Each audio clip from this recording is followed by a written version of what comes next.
When you were a child, a single summer lasted a whole lifetime. The morning was already a world of its own. An afternoon gave you time to invent 3 games, fight, make up, discover a new shortcut, and still watch the sky change color, in no hurry at all. Now a whole year fits inside a single breath. Wait, it's June already? The same person? The same clock? The same 365 days? So let me ask you something. What is it that changed? Because it wasn't time. This is one of the oldest and most intimate questions there is. And the answer isn't about the clock.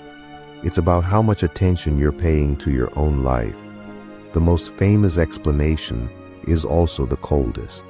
It comes from a 19th century French philosopher, Paul Janet, and it was made popular by the psychologist William James in his book The Principles of Psychology from 1890. The idea is simple to the point of aching. Every year you live is measured deep down against every year you've already lived. At 5 years old, one summer was 1/5 of everything you'd ever known. Today, that same summer is a single drop in a bucket that never stops filling. Life doesn't grow shorter, it dilutes. But hold on to this. Not even William James himself believed that was enough. He wrote that this formula cannot be an elementary psychic law, and that the shrinking of the years is due, in large part, to the monotony of memory's content.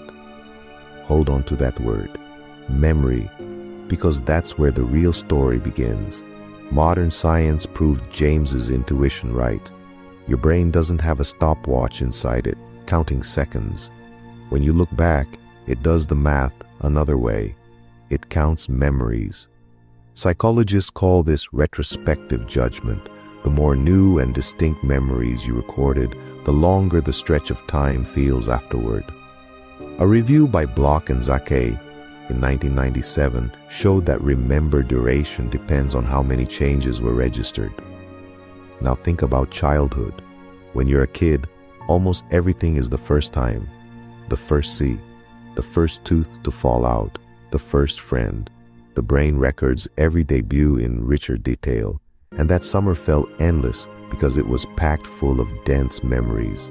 But if an adult has already seen almost everything, why do those adult vacations still feel long when you remember them?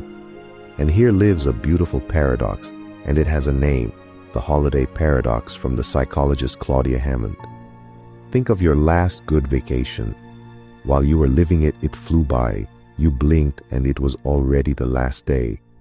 But now looking back, those same days feel long, full, spacious. The answer is that there are 2 kinds of time. The one you feel while you live, and the one you feel when you remember. On vacation, absorbed in the newness, the hours slip away.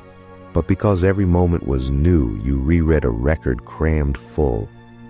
Now turn the paradox inside out. Routine is the opposite. A Monday just like last week's. The same commute, the same screens, the same coffee. The brain saves effort. What repeats, it doesn't record again. And a year without distinct memories becomes a blur, swallowed by the phrase, "Is it over already?" While you live, there's also a kind of internal clock, shaped by attention, by emotion, even by the brain's chemistry. There's a phenomenon called the oddball effect, a sequence of identical images flashing by, and suddenly a different one appears. That new image, even though it lasts the same length of time, seems to last longer. Tsay and colleagues measured this in 2004. What repeats fades, and what surprises stays. And fear? They say that in a moment of fright, time slips into slow motion. Stetson, Fiesta, and Eagleman put it to the test. They had volunteers fall 31 meters in free fall with a device on the wrist flashing numbers too fast to read. They couldn't read them. Time didn't actually slow down. But looking back, they swore the fall lasted about 36% longer. The author's hypothesis, offered with caution, is that the fright recorded the fall with an enormous density of memory. Again, memory. There's one more tempting idea with a warning attached.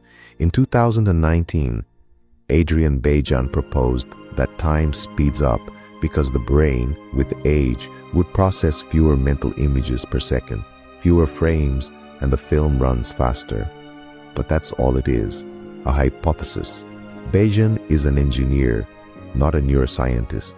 It's a theoretical argument with no experiment. Hold it as a curiosity, not as an answer. Time, the way you feel it, isn't measured in years. It's measured in attention and in newness. Your life isn't getting shorter. It's getting repetitive. The calendar didn't steal anything. It was the autopilot. It was the identical weeks that melted into a single one. And a bit of honesty, none of this is magic. A study of nearly 500 people found that age explains, at most, around 10% of that rush. Almost everyone feels time fly. Repetition is the cause, and that one is in your hands. So seek out the new. Take a different route. Learn something hard. Every new experience is a memory the brain records, a piece of life you'll get to reread. And pay attention to this. There's research showing that a single mindfulness exercise already makes people feel durations as longer. Being present stretches the moment. In the end, it's this. The time you remember is the time you actually lived. The rest slipped by without leaving a mark.